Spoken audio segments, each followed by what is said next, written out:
Welcome back. On this video, we are going to talk about how to create messages and broadcast in your Listwire AutoResponder. So the first thing we need to do is go to www.listwire.com. Now, we saw in the previous video how to create an account and set up your main data. And so this one will take us to the next step. And our username and password, we'll log in. All right. Under the Messages tab, there are a couple of different things that you can do. You can create follow-up messages, which are a series of emails that are going to go out. These emails could perhaps be used for, say, newsletters. If you have a particular topic that you're interested in, maybe car mechanical work or growing indoor plants, and you've written up a whole series of informational newsletters, you can allow people to subscribe to them and then have them sent out periodically, okay, at intervals.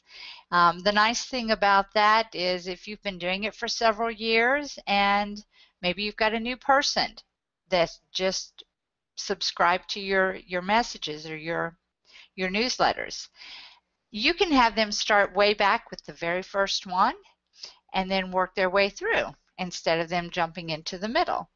At the same time, you've got somebody who's been with you for a while, they've read all those first ones, and they're continuing to get your more recent ones, okay? Now, a broadcast is a little different in that you can pick a specific date and time that you want those sent out, okay? But we'll look at that in a minute. First, we're going to start with our follow-up messages. Now, to create a follow-up message, you're going to go to Messages, Follow-up Messages. The top up here is the list of the messages you've already created. You see I have one in here from earlier. We're going to create a new one. The bottom half is where you're going to do your work. Now, the first thing you need to think about is what format do you want your message to go in. By default, it's going to give you a plain text option only, which means no fancy formatting, no pictures. You're pretty limited on how you can lay it out. You do have an option for an advanced editor HTML message that will allow you to really jazz it up. And the option that you might want to look at is at a advanced editor HTML message and a plain text message combination. Okay. Now, the reason you might want to do that, how a person receives an email depends upon a lot of factors. For example, the browser that they're using. If they're using a browser for something like Gmail, Yahoo, Hotmail, that can affect the way that their email looks when they receive it. The email program itself can affect the way it looks. As it travels across the internet and stops along the way to be sent on to the next stop, different things can happen that can affect the way your picture looks.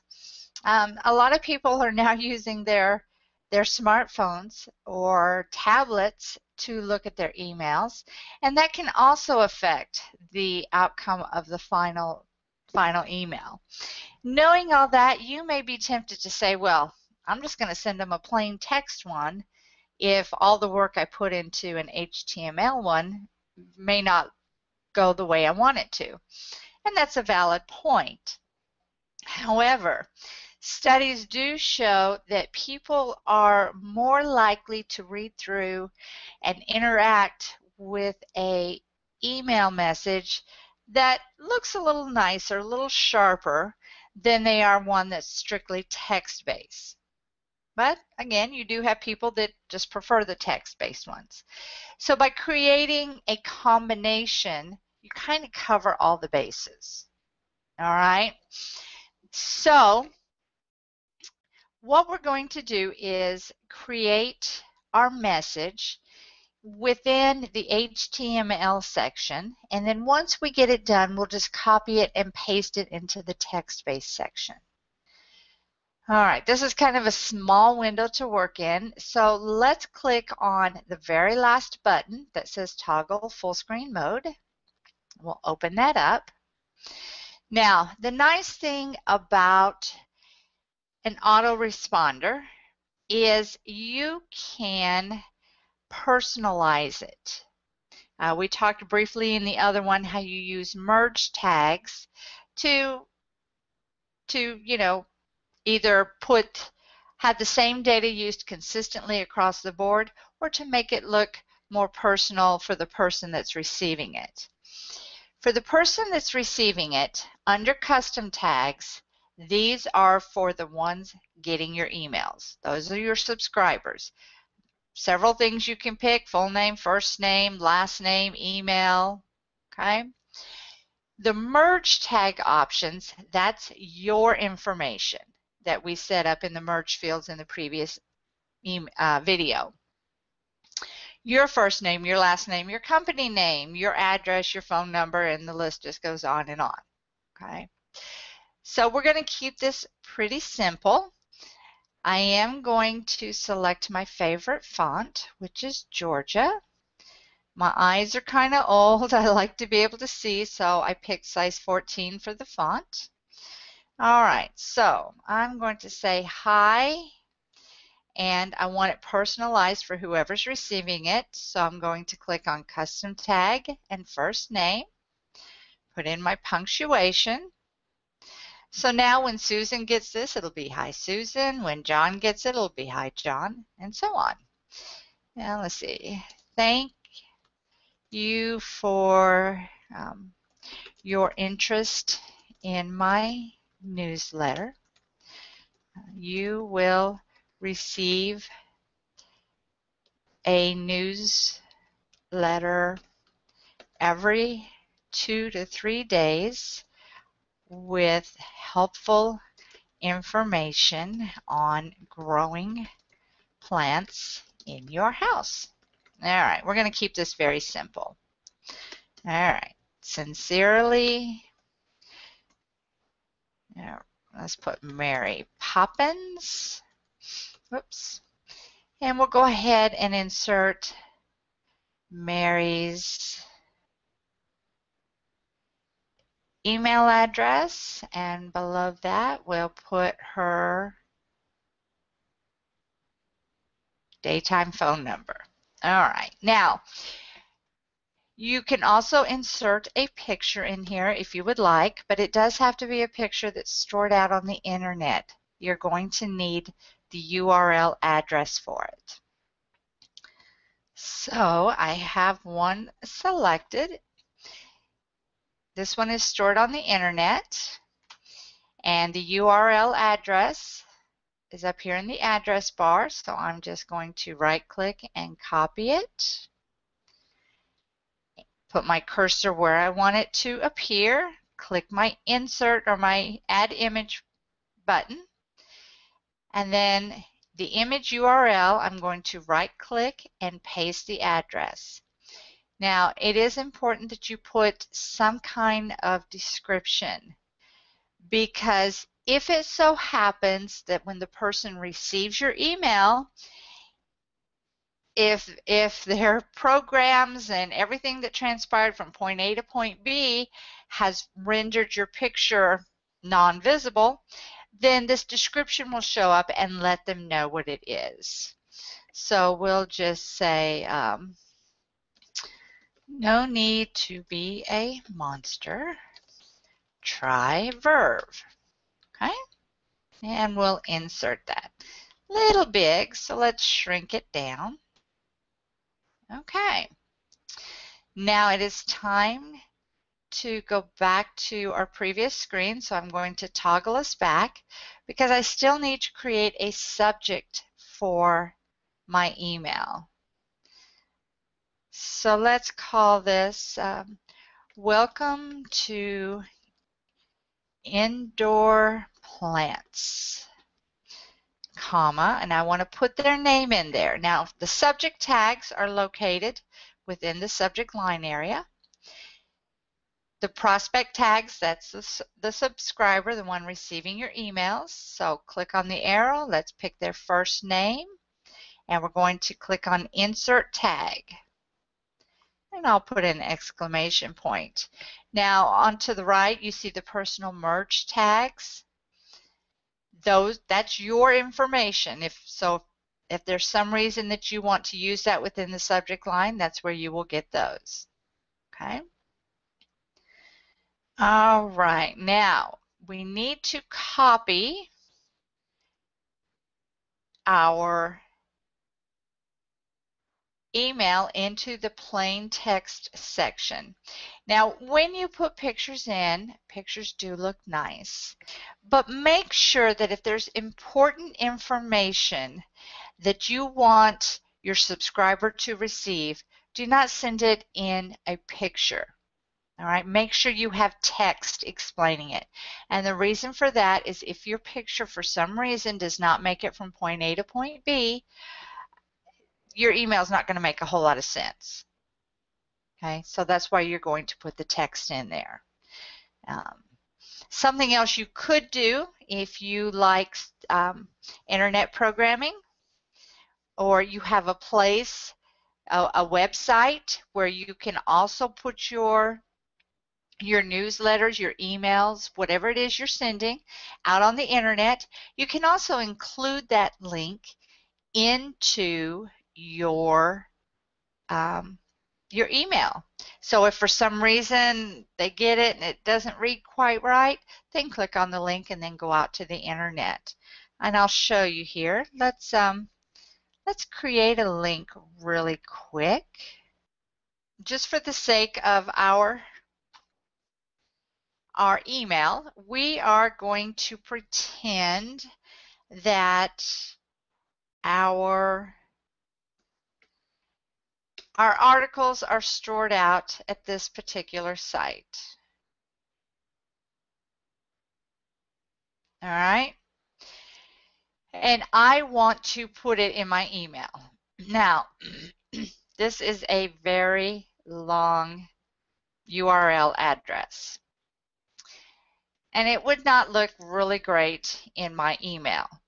What I can do is use a program called Bitly to shorten that up and then plug that into the email. So let's go to, I've selected and I have copied my URL address that I want the person to be directed to if they so desire. And then I'm going to type www.bitly.com. You can set up a free account with them. I already have one set up.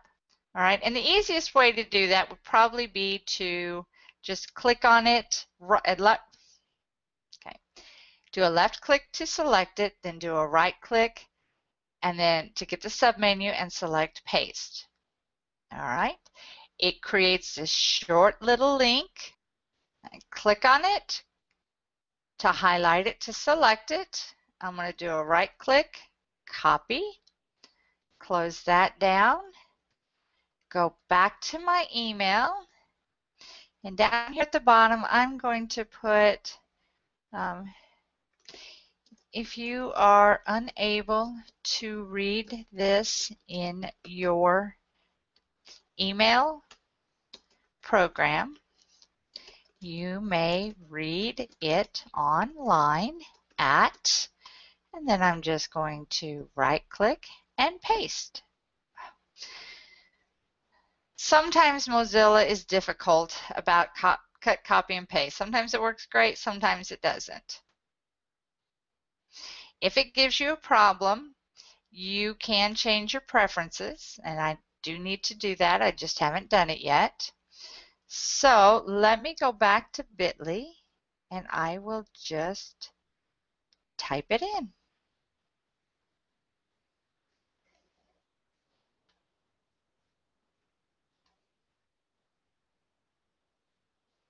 All right, and it is bit.ly/160 capital PAZR.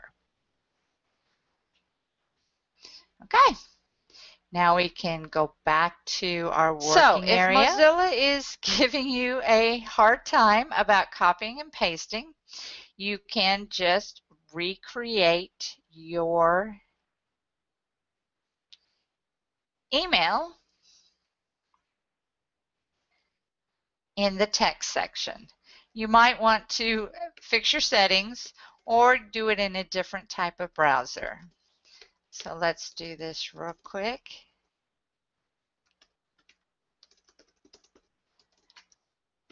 It's funny, when I'm not doing a video, it works just fine, but then the moment I get the video rolling, that's when it starts to act up.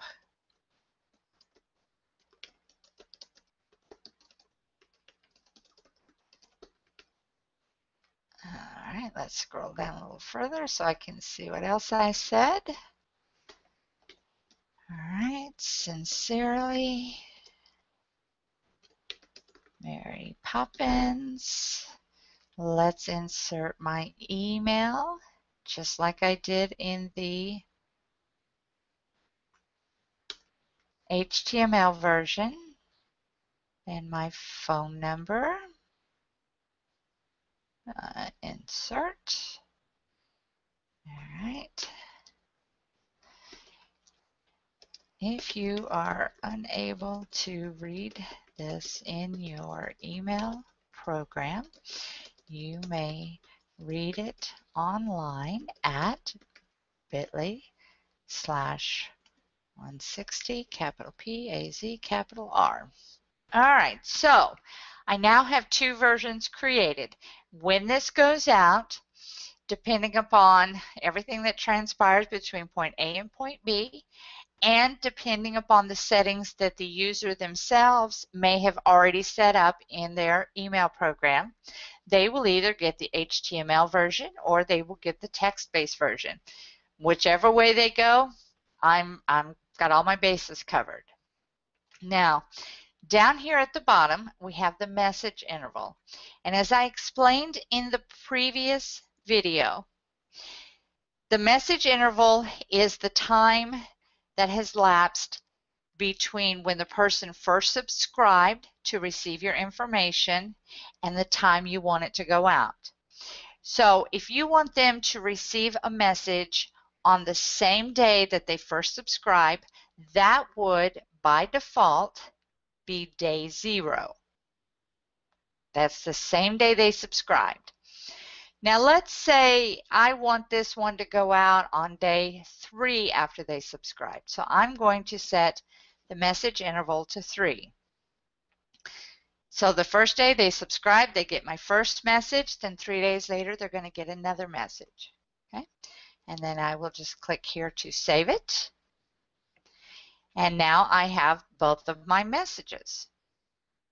If I want to change one of them, I just click on whichever one it is I want to change, then select the button that says click here to edit the selected message. It loads it down into the work area, and I can do whatever I need to do. Okay? Once I make my changes, I will just save it again. Now, a broadcast message, as I said, you can set a specific date and time for those to go out. Let's say, for example, you are part of a group that meets on a regular basis, and it is up to you to send a reminder to everyone about the upcoming meeting or practice or whatever's going on. You would create your message exactly the same way that you did for the messages that we just did. But at the bottom, one, you can send a test message to yourself to make sure that it'll look the way you want it to. You can send it to prospects, anybody that's currently receiving follow-ups. You can send it to people who are not receiving follow-ups. Maybe for some reason somebody had to go in the hospital, and so you temporarily took them off the list. Okay. And then you can send it to everybody who's in your list. You can also choose, you can have up to 12 different AutoResponder setups within Listwire. So you can select whether you want it to go to other autoresponders or just the ones within this select group. We're only going to worry about this group. You can pick the date and the time that you want it to go. It is based on Eastern time. Or you can choose to have it go out immediately if you so desire. Okay. Nice thing about this is, say you guys are getting ready for a play and you're going to have rehearsal every Monday and Thursday. So you can set up several messages and then have them set up to go for the next couple 3 weeks. Set up the date, the time, and walk away. They will automatically go out and remind people. And if you so desire, you can send the broadcast to your Twitter followers or your Facebook followers, but we're not going to get into that. Once you've got it all set up, click on the button that says click here to send or schedule this broadcast. All right. Sometimes Listwire, I will admit, can be a little quirky, but remember it is free, and overall it does a really good job. All right. In our next video, we are going to talk about creating a subscription form. Okay. A subscription form is a place that somebody out on the internet can put in their information to receive your newsletters, to receive your broadcasts, to receive your emails, whatever it is that you're using this for. Okay.